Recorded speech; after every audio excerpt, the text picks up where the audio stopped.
Assignment 8 अब हम लोग डिस्कस करते हैं. Question number 71. There is a rectangle which has some length L and breadth B. Its area is A1. So A1 is written by given by L into B. Now its area becomes A2.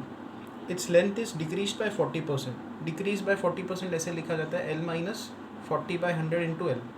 And breadth is increased by 30%. तो B plus 30 by 100 into B. तो इसका जो नया area है वो क्या होगा, A2 is equal to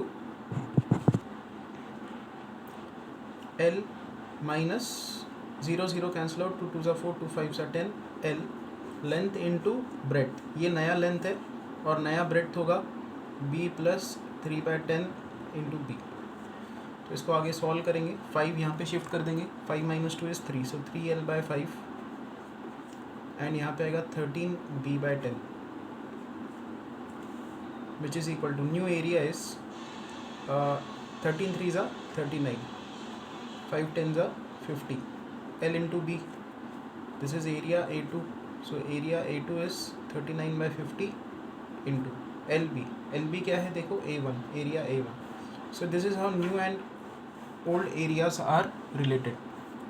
अब उन्होंने बोला है percentage change in area, percentage change निकालो.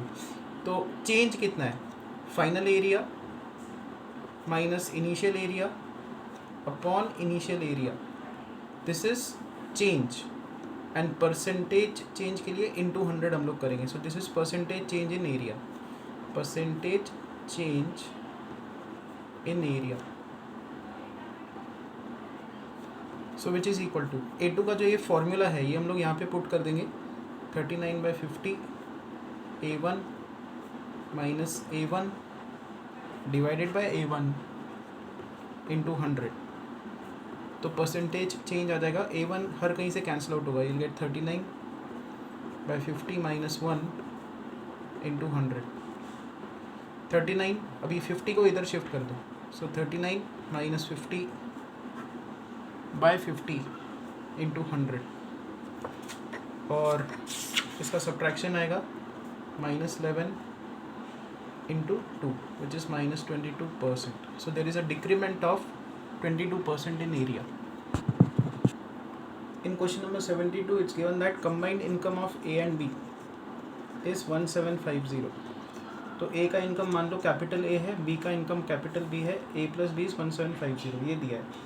Now 25% of A's income, 25% of A's income and 20% of B's income. 25% of A's income exceeds, मतलब ग्रेटर है 20% of B's income by ₹100. What is the income of A? बहुत ही easy question है ये. Simultaneously linear pair of two equations को solve करना है, A का value निकालना है. तो ये इजी क्वेश्चन है, इसको आगे मैं सॉल्व नहीं करता. अब 73rd पे आते हैं. नाउ A का सैलरी मान लो A है, B दूसरा पर्सन है उसका सैलरी B है. Salaries of A and B combined together are 2100. तो A plus B होगा 2100. A spends 80% of his salary. तो इसका 80% आप हटा दो, 80 by 100 into A. इतना स्पेंड हो गया. तो अगर आप उसकी इनकम में से उसका स्पेंडिंग हटा दोगे तो आपको सेविंग मिलेगा. ये A का सेविंग है.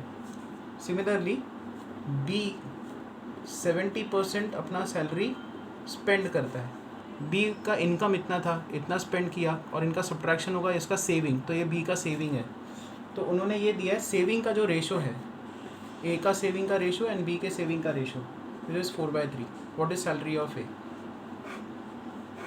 एक ये इक्वेशन, दूसरा ये इक्वेशन, दोनों को सॉल्व करके हमको A का इनकम निकालना है. तो चलो इसको मैं सॉल्व करके बताता हूँ.